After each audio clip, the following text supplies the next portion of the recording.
Gaza पर Israel के हमलों में और भी तेजी यहां पर आ रही है। पिछले 24 घंटे में हुए हमलों में 200 लोगों की मौत तक हो गई। गाजा के खान यूनिस में हुए इस हमले में बड़ी तबाही मची है। अब तक गाजा में 22,000 से ज्यादा लोग मारे जा चुके हैं। ये वो 22,000 लोग हैं जिन्होंने इस महायुद्ध में अपनी जान गंवाई। तो वहीं वेस्ट बैंक में इजरायल की सेना ने कार्रवाई की और इसमें 5 फिलिस्तीनी नागरिकों की भी मौत हुई है। तो गाजा के बाद अब एक और वॉर जोन तैयार हो चुका है। लाल सागर में अमेरिका और यमन के बीच बहुत बड़ा युद्ध हो सकता है। इस युद्ध में ईरान भी शामिल हो सकता है। दरअसल हूथी विद्रोहियों ने जब से कहा है कि वो अमेरिका के जहाज डुबो देंगे, उसे नेस्तनाबूद कर देंगे, उसके बाद से ही लाल सागर में अमेरिका की नौसेना में हड़कंप मचा हुआ है। और अगर ये महायुद्ध हुआ, ये महाजंग हुई, तो पूरी दुनिया का कारोबार यकीनन चौपट हो सकता है।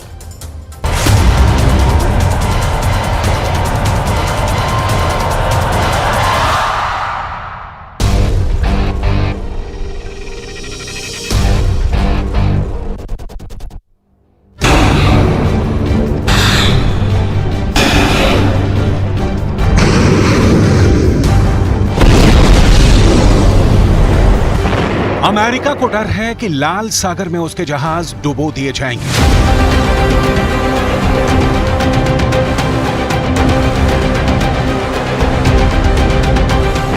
अमेरिका को डर है कि यमन के हूथी विद्रोहियों से उसका युद्ध शुरू हो चुका है।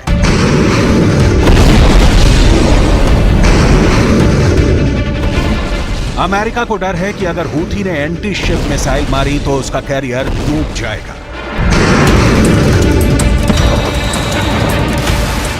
इस वक्त लाल सागर में बहुत आग है। इस वक्त लाल सागर के आसपास बहुत गुस्सा है। इस वक्त लाल सागर में वॉर जोन भड़कने की कगार पर है। 48 घंटों के अंदर लाल सागर, यमन और इजरायल के बीच इतनी चिंगारी नजर आ रही है कि पूरा पश्चिम एशिया गाजा के बाद दूसरे युद्ध में डूब सकता है।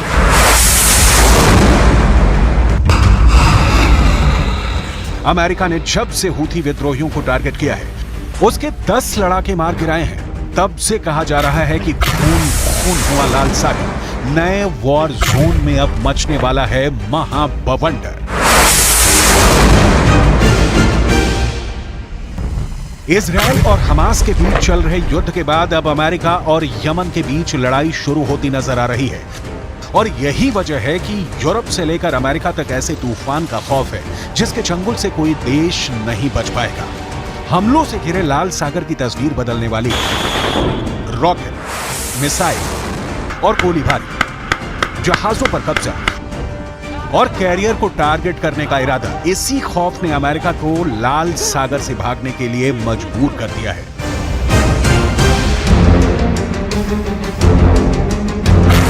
अमेरिका ने लाल सागर से अपने एयरक्राफ्ट कैरियर जेराल्ड फोर्ड को वापस बुलाने का फैसला लिया है। इसके पीछे बस एक डर है कि कहीं यमन के हूथी विद्रोही इस कैरियर को एंटी शिप से ना डुबो दें। लाल सागर में जंग के हालात देखकर कार्गो जहाज चलाने वाली कंपनियों में दहशत है, क्योंकि यमन के हूथी विद्रोहियों ने इजरायल के जहाजों को टारगेट करने का ऐलान कर दिया है और वो ऐसा कर भी रहे हैं। जब अमेरिका से हुई टक्कर के बाद हूथी विद्रोहियों ने कह दिया कि अमेरिका से बहुत खतरनाक बदला लिया जाएगा। अमेरिका और हूथी विद्रोहियों की टक्कर की वजह वो हमला है जिसमें हूथी के 10 लड़ाके मारे गए। हूथी विद्रोहियों ने इजरायल से जुड़े एक जहाज को टारगेट करने की कोशिश की। तब उसको बचाने के लिए अमेरिका ने अपने वॉरशिप इलाके में भेजे।